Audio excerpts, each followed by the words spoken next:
Hey gang, it's Bob Bannister coming at you with another edition of Rock Talk right here with CGCM Rock Radio and Rock Is Not Dead Australia. Well, we're at it. Why don't you hit that like, share, and subscribe button, click the comment, and let us know if there's somebody you'd like us to talk to.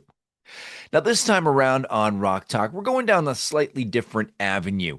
Shane Dunn from Rock Is Not Dead suggested that I talk to this guy. I'm talking about Mariano Marcos. He is a musician, but he also heads up Mango Drums. And I thought, hey, wow, that's really interesting. Why don't we talk to a manufacturer of musical instruments and just go down a slightly different road and just find out what goes into this and what is expected. What do musicians want from their instruments? So that's what we did. We hooked up with Mariano Marcos, otherwise known as Mars from Mango Custom Drums, and sat down and had a chat about musical instruments on this edition, this very special edition of Rock Talk with CGCM Rock Radio and Rock Is Not Dead Australia.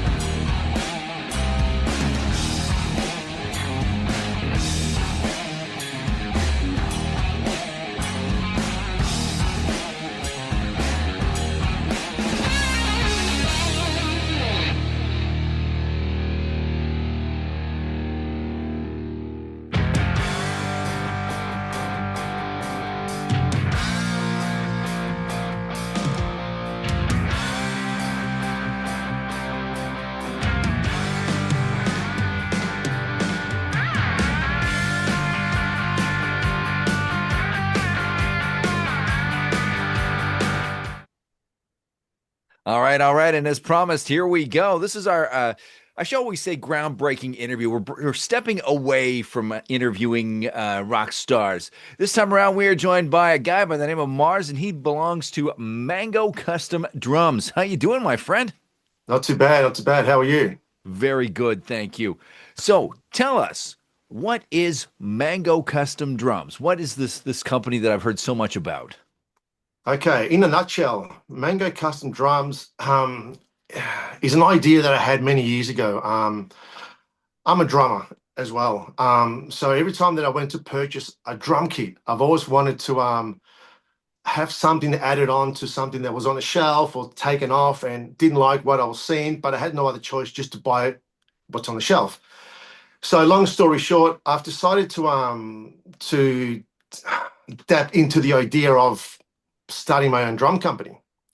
So I did that during the COVID period, where I had a lot of time on my hands, and I thought, well, if I'm going to do it, this is the time that I'm going to try and do it. And to be honest, it didn't seem that hard to me. First drum that I built was a floor tom, and Okay. I thought to myself, it can't be that easy. I said, no, surely not. So then I tried a snare drum. And there again, I found it really easy. So I thought, you know what, I'm going to sort of make something of this and try and come up with a name. And that's how it all started, man. Sort of in Melbourne, in Australia, we have a lot of custom drum makers, Mhm. but they're highly expensive, man. Like we're talking in the $7,000, $8,000 just for a kit. So I tried to figure out a way how to you know uh, come up with a custom product while keeping costs down. Um, and I've managed to do that with some collaborations of some other people that are helping me out, in Melbourne, and it's been great, man. Sort of I've just jumped in. I think it's my fourth year now of doing it, with a name and as a business. So it's been going really well. I've been getting out there. I loan drum kits to a lot of different bands, so my brand can get out there and people can see Mango on stage. Mhm. And it's just one of these things that it's going to take time and to build and to sort of convince people that my product is actually a good product. And so that's where I'm at the moment. So I thought I've been doing this for a little while now. So I think it's time to sort of try different areas of advertisement and try to get my name out there. And you know, so basically, in a nutshell, that's how it all started, and that's where I am at the moment. And you touched on something. You said you are a drummer, and Yeah, it comes from, basically seeing or wanting to add or take away from existing kits. I hear that a lot from musicians, yeah, like guys like Billy Sheehan on the bass, yeah, yeah, and Edward Van Halen. Those guys just yeah, carved up their guitars, their basses respectively, and but they yeah, didn't go to the extent that you did. I mean, okay, sure, Edward went and made his custom, and so did Billy, but yeah. that's a whole different animal to go out and actually do that, like start Pretty, building. pretty much, and that's exactly it. Not everybody's going to like what they see on the shelf at a music store. Hmm. They may like the color, they might like the sound, but probably the lugs aren't what they wanted. But they've got no other choice but to go what's on the shelf. Right. And I thought, it has to be more than that. I remember my very first drum kit over 30 years ago that I went with my parents, and it was an awesome burgundy color, and everything was cool about it, but I just didn't like the lugs. It had like a yellowy, dully, and I think, man, if that could have had chrome or something like black nickel, it would have looked perfect. So even back then, I thought, I was thinking, I don't like what's always available. I wish I could make my own. And that's what I'm offering drummers here in Melbourne and around the world. I've got Paul DeMarco from Rose Tattoo, using the whole kit. Hmm. Um, Recently I contacted Will Carroll from Death Angel, built him a snare drum. Now he's endorsed by D Drum, um, but not with snare drums. So he was more than happy to have me send one over.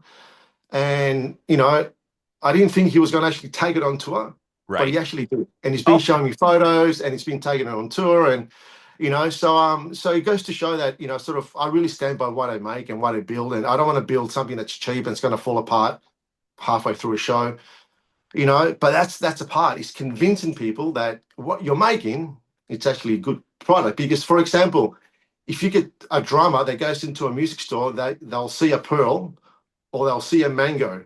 Hmm. They don't know anything about mango, but they know more about pearl. Maybe the pearl wouldn't be as well built as my mango because mine's all custom, but they wouldn't care because they're buying a product that they've heard about for years. You know what I mean? I mean, pearl is very established, and Yes. and that's the hardest part with every business. I figure is just trying to get that name out there, and that's why I just sort of put myself out there, and I'll call venues and say, listen, I've got a drum kit, you've got a good show coming up, you've got good bands. Do you mind if I loan you a drum kit for no cost? I'll take them up there, I'll build them, I'll wait, and then once the show's over, I'll bring them back home. Hmm. But that gives me the opportunity to, you get thousands of people seeing a drum kit out there that otherwise they wouldn't have seen. Um, so and it's something that I'm trying to work at, and it's really hard. It's pretty hard, and But the thing is, I'm someone that just doesn't want to. Once I start something, I'll see it to the very end. Right. So it's something that it's just with my drumming as well. Like I consider myself a drummer first, then a drum maker. Um, and it's something that once I start it, that's it. I'm all the way. So I think that 4 years in the business is a little bit of time, but I think it takes a little longer than that just to get the name out there. Um, So I'm so looking at the rack behind you there, and I'm seeing a huh, different yeah, materials of drums. I see some wood, I see some plexi, yeah, some others.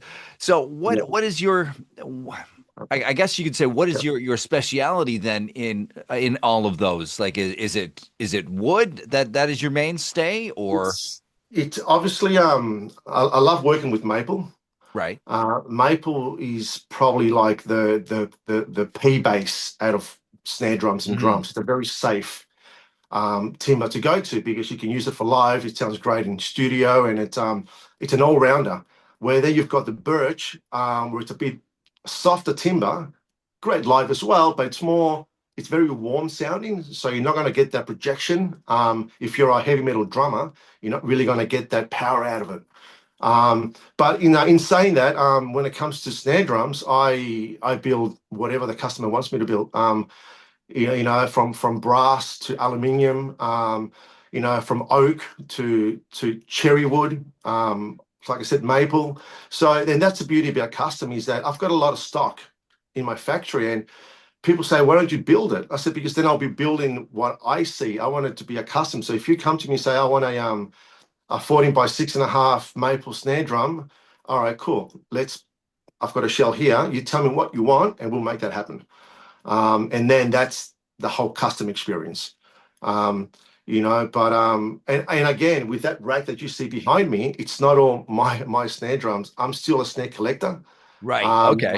I still go out and yeah, it's just a love that I've got, and it's just because I make my own doesn't mean that I don't appreciate other drums out there as well. And I'm always looking to see what's out there and what bargain I can get. And so if there's something that I like and I can't resist it, I'm gonna go and get it. So it's there's great drums out there, and just because I make my own, it doesn't mean that there aren't any other beautiful drums out there as well. So yeah, So how you know. important is sustainability, like environmentally sustainable instruments, like being able to source the perfect wood for your drums?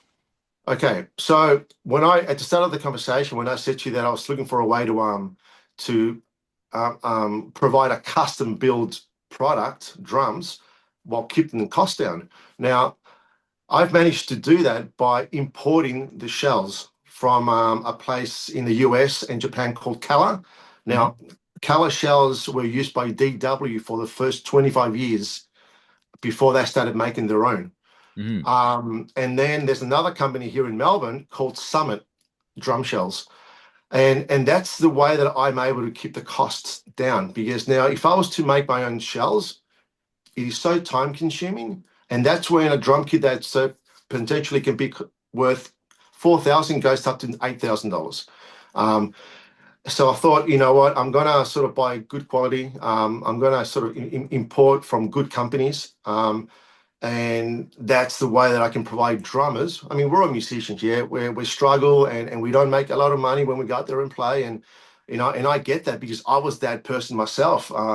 And I always used to wish I wish there was someone that can actually provide custom kits without the price tag, and that's something that I'm trying to offer drummers these days now. Well, you can have your dream drum kit that you've had in your mind for so many years. Let's make it happen. And you know what? It's not going to cost you $10,000, because we'll half of the job that it's already made. Where the shells are imported from there, we paint them, we drill them. Obviously, we examine them. We'll make sure that so many times I get a drum and you close your eyes and you run your hands around them and there's little bumps around the timber.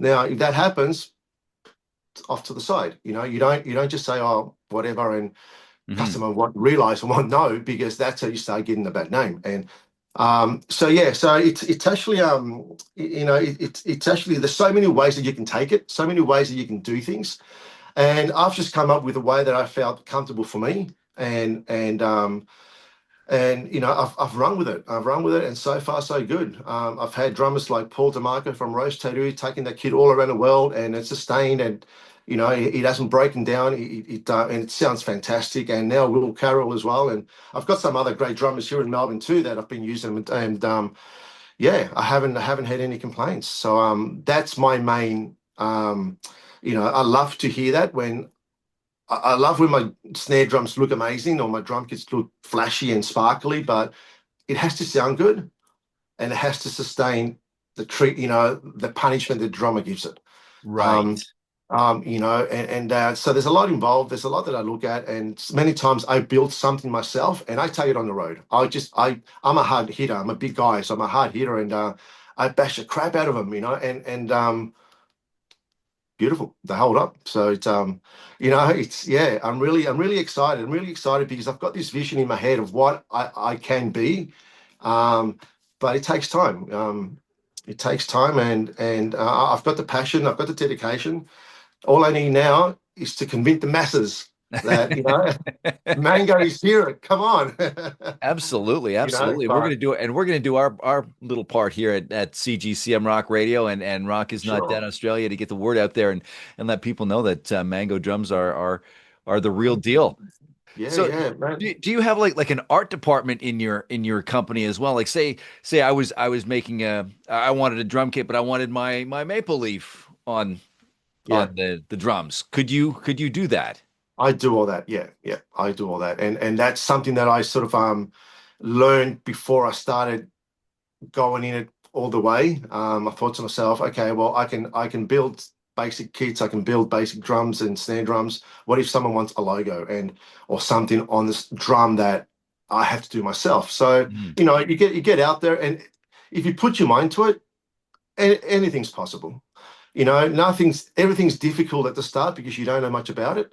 But all it means is you have to learn. You have to learn the process. You have to learn how to do things, and with a bit of patience, um, and I think that's a key, patience. I think a lot of people, when they want to try and do something, like I'm a drum teacher as well, and I get a kid that comes in and wants to learn a song. I say, okay, well, you have to learn how to walk before you can run, or you have to learn how to crawl before you can walk.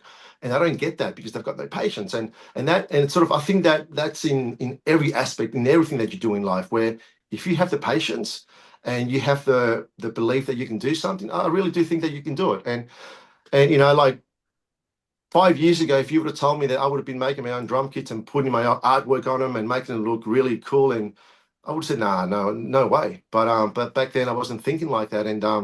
But yeah, but with Paul DeMarco, his whole drum kit is all logoed with a two-headed snake Oh, cool. all around the kit, and that was a bit of a challenge. But it's something. It's not hard. It's just time consuming. It just takes a little bit more time. But yeah, and that's the beauty about custom, is that you tell me that you love my drum kit, but you wanna have 4 stars on it. Okay, well, that's what you want, so we'll make that happen. So again, every build's different. Every build's completely different. Some builds are extremely difficult and complex. Others are basic. But in saying that, all the materials are all the same, but it comes down to what the customer wants. So it's, yeah, and the thing is, I love it. I love doing it. It's something that I can spend hours in there, and it doesn't feel like work to me. It feels like it's a passion. And sometimes I build something and I don't want to part with it. You know, a drummer's ordered it. I'm thinking, oh, well, I've created a relationship with that build, and It's your baby.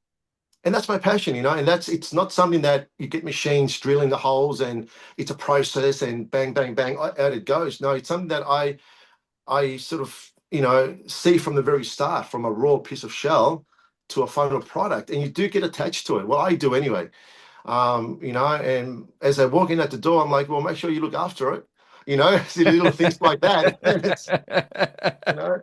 And I'm thinking, oh my God, they must think that I'm just a freak. But it's something, I mean, once you're passionate about something, to me, that's, it's all about that. So it's something that I've learned to sort of, I love my drum playing and I love my drum building, completely different loves. Um, but I've managed to still be able to make both work. Now the problem is my band takes off and I'm expected to go on tour for a longer periods of time. Then what happens to my builds? Little things like that are starting to creep into my head now. Right. Do I train someone else? Do I try sort of having someone else on the side just in case I'm not around? I don't know, but that's down the track, I That's guess. that's when you take on the apprentice and you teach them the Yeah, patience and the one step at a yeah, time. yeah, You're not going to yeah, be a yeah, Neil Peart out of the gate. yeah, yeah, yeah, yeah. But I think that's at the moment that's my problem, is I need to be involved in every build. It's something that I haven't built that confidence where I can let someone else do it just yet. Right. And but again, you know what I mean? It's more, I mean, I would love for it just to get big enough to make me a little living. I don't want to be as big as Pearl. I want to be as big as DW. The guys are massive. They've got massive factories, and it comes to a point where if I was to sort of grow a lot, I wouldn't be able to do everything by hand anymore. And that's, to me, that's where every drum sounds different, because even though you're measuring everything by hand, you're drilling. not every hole is going to be millimeter perfect like a machine would be doing it. And I think that's where you get your different sounds. And that's back in the day with the Gibsons as well. That's why the Gibsons from the 50s, 60s, and even 70s, they're worth so much money these days because they were built all by hand. And Yes. now they're only partly built by hand. And you can hear it. You can see it in the quality and you can hear it too. So, to me, that's custom, is hands-on. You sort of you work with the customer, you get exactly what they envision in their mind, um, and we go from there. We go from there. And for example, I'm building a snare drum now, and I'm constantly reaching out to the customer saying, okay, well, I've done this much. Are you sure you haven't changed your mind? Are you sure? Because sometimes at the very start, I had this guy. He wanted a drum kit, a three-piece drum kit in cherry wood. He goes, oh, I want it in mirror gloss. Okay, fantastic. I started doing it in mirror gloss. Then he says to me, "Oh, no, no, I want it in a matte finish." Okay, all right. So sent it all back, went to matte. Then he calls me the next week, goes, "Oh, can we go back to gloss?" Oh. Now, I've learned a good lesson there. I learned a good lesson. If I would have been in contact with him more regularly, maybe he would have told me before I started. So Mhm. you learn with mistakes too, yeah. Yeah. And so now I know in the future that's definitely something that I'm going to do, is constantly just keep on asking the customer, "I've done this much. Are you sure we're still on track to the original plan? You're not going to change on me last minute, are you?" And so, but I mean, I'm talking to you now about it and I want to go and start working on drums. It's just something that it's just a passion. It's just a passion, and so hopefully I can continue doing it while playing the drums at the same time, because I don't want to stop playing drums. That'll be, yeah, I don't think I can do that. Yeah, I'm still a drummer, and a musician, not just a builder. So yeah, but we'll see where it takes us. So And that you that know, that just goes right along with the best piece of advice that I've ever gotten. I got it from yeah, my grandfather, and he said, discover something that you love doing, and you'll never work a day in your life. And I for know. me, that's radio. For you, it's Yeah, drums. yeah, yeah. You know what? And you hit the nail on the head there, because it's something that I still have a day job. So I'm working 4 days a week at my day job, and thinking that I don't want to be here. I don't want to be doing this. Thinking about what I could be doing if I Yep. was building drums, or I could be practicing my drums. So this year, it's something that it's not a resolution that I wanted to do. It's something that I've kind of had in mind for a couple of years. Is that in the 26, I want to try and make this my final year of a full-time day job, and try and, if it's doing drum lessons, drum building, drum playing, join a cover band, just live the dream. It's not always as easy as you may think it is, but you just have to be a hustler. You just have to get out there and and make things happen, because no one's going to come knocking at your door saying, "Hey man, do you want to do you want to play for the Rolling Stones?" For example, something that if you have to go out there and get it, and that's my way of thinking. That's my way of thinking with drum playing, with drum making. And it's something that I think it's gotten me here so far. So I guess it's kind of working for me. So we'll see what happens. So just out of curiosity here, so Yeah. if you're based in the southern hemisphere, obviously. So if I was from Canada here wanting to order a drum kit from you, would you have to do anything different to that drum kit because I'm in a different climate, or No, not necessarily. I wouldn't send it with the heads on, with the skins on. right, I would send them just the shells, or build inside one another, and right? obviously you just pack them. But nah, when it comes to yeah, no, I know what you're trying to say. But no, it makes no difference. The only difference that I think I would have to pack it a little better for the travel. Right. But apart from that, it's all, there's no regulations or anything different that you have to do from one country to another. So in that sense, it's all, yeah, it's pretty much the same. But there's nothing that you would have to do special for the drum, seeing as it's coming from a warm climate coming into a cold climate.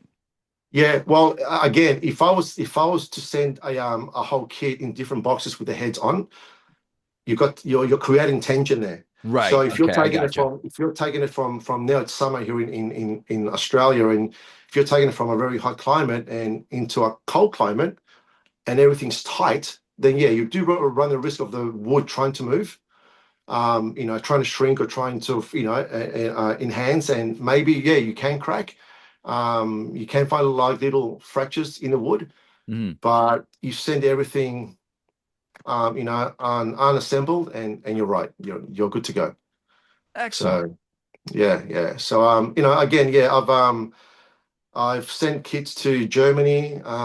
I've sent kits to Holland as well, and snare drums all around the world, but something that I did look into when I first started doing that, thinking, oh, is Mhm. there going to be anything different that I'm going to have to do?